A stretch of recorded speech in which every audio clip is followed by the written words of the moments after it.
Ganftanii gara YouTube channel arrammoo seenaa maalii ilaallaa seenaa namticha yeroo jalqabaatiif YouTube argate kana waa'ee YouTube kun baay'ee nama dhiba waa'ee YouTube kana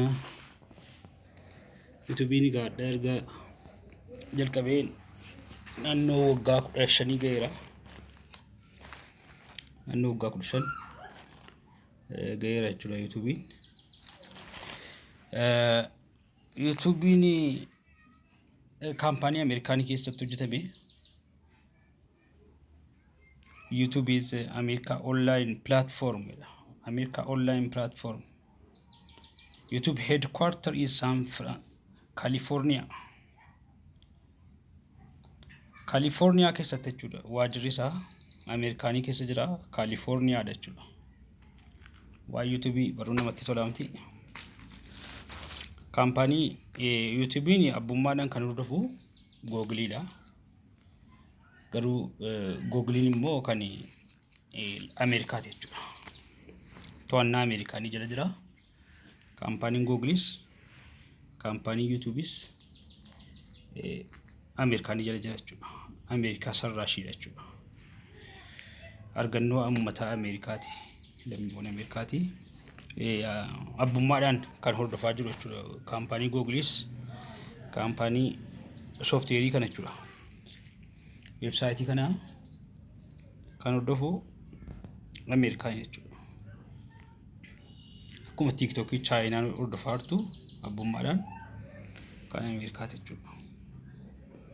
YouTube ni hadda bara akka lakkoofsa Awurooppaatti bara 2005tti kan inni addunyaa kanarratti YouTube kun gadhiifame jechuudha. Bara 2005 hadda waggaa meeqa jechuudha. Meeshaa 2005 amma 2020 meeqa 22 irra jirra miti. Bakka naannoo waggaa 15 ga'eera jechuudha. Naannoo waggaa 15 umurii nama tokko jechuudha.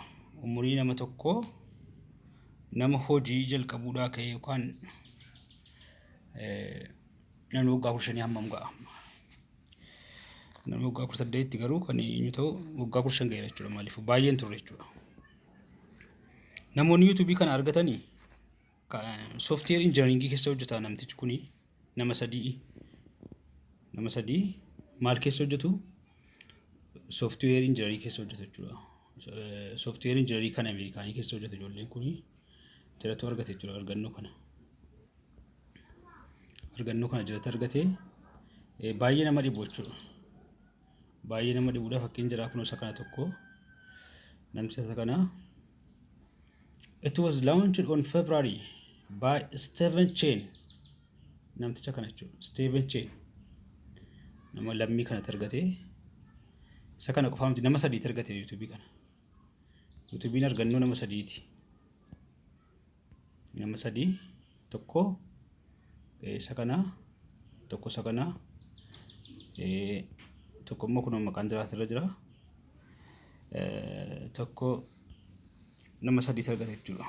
Nama sadan kana keessaa tokko dhalataa Hindiyaati. Biyya Hindiitti kan dhalatedha. Stephen Chen jedhama. Chad Hurley jedhama. Akkasumas Jawid Karim jedhama. Jawid Karim lammii Bangladeshiiti. Nama sadii ta'anii argatan jechuudha argannoo kana. Jawid Karim kan itti beekame nama sadii jechuudha. Ijoollee sadii itti beekamanii jiru. YouTube kanarratti dargaa namni sadan kun argannoo guddaa itti argatanii itti gammadanii jara kana sadan jechuudha. Jara asirratti mul'atan kana sadantu argate. Inni kun maqaan isaa Jawid Karim jedhama. Chad Hurley dha. Kun immoo lammiin tokko maaliifuu tokko Indiyaadha. Dhalataa Indiyaati. Dhalataa Indiyaati garuu hiddi dhiiga isaa Jarmanaawiidha. Ameerikaanitti kan dhalatedha. Bara 1979 tti dhalate.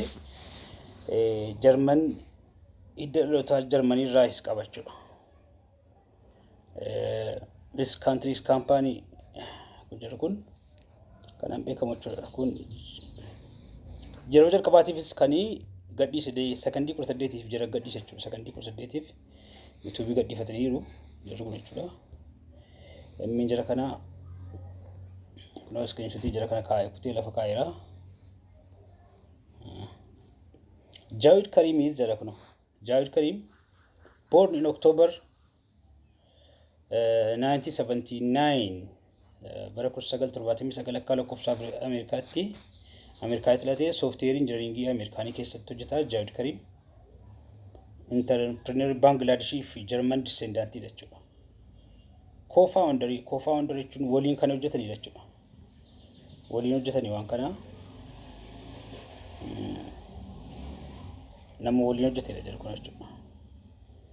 Waliin hojjetanii Chaaderli Jawed Karim nama sadi ta'anii kan argatanii jechuudha. Maaliif argannoon isaa tokko achi keessaa lammiin Hindii gahee guddaa keessaa qaba jechuudha. Indiyaa zeegaan ammayyuu Hindiidhaamti addunyaatti kan beekamaa jirtu YouTube hojjechuudhaanis baay'inaan barumsa YouTubeis kan kennaa jiran biyya Hindiiti. Garuu kaampaanii Google keessatti kan qaxaramee hojjetu software engineering keessa kan hojjetu Jawed Karim namticha isa kana jechuudha. Kan argatee nama sadiin argame jechuudha. Platformii addunyaa kanarratti immoo tokkoffaa bahee jira, lammaffaarra jira. Baay'ee namatti mul'achaa jira. Assalamu alaikum Faida Hawi. Mana jira. Mee nan dhufa bakka takka bichoole. Gaara baana? Baroo nufa. Naa kunoo maqaan jira haala kana ibsamee jira jechuudha. Kaampaanii YouTube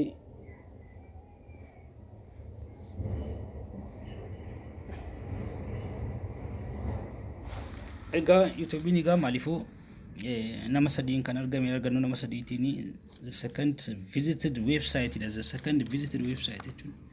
Website addunyaa kanarratti baay'ee filatamaa fi jaalatamaa ta'e keessaa lammaffaarra jira jechuudha. Naannoo waggaa 10 ga'eera. Egaa Ameerikaanii to'ata Google kaampaanii Google keessa nama hojjetudha. Google wajjin waliif rooma qabu jechuudha gujarriga.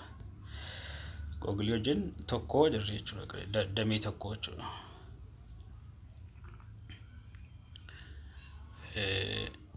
Google kunoo badhaasa jarri argatan addunyaatti kana fakkaata. Google is the second most visited website after Google search. YouTube has more than Google the second most visited website beekamaadha. Haati isaa maaliifuu kan YouTube kanas nama Google keessa hojjetu baase jechuudha. Maqaan jira sadan kunoo kana Jawed Karim tokko Jawed Karim isa kana tokko immoo Chaaderli Steven Chen jira kan sadan jechuudha. Jira kan sadan ta'uu YouTube argate jechuudha. Jira kan sadan namoota kan sadan kunoo maqaan jira inni kun kana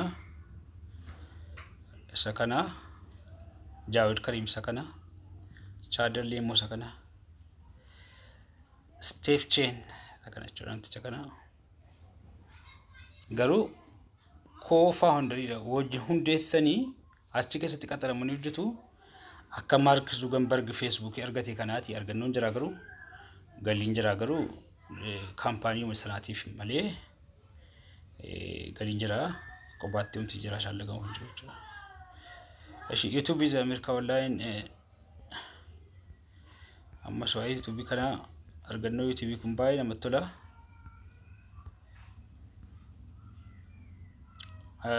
Who reach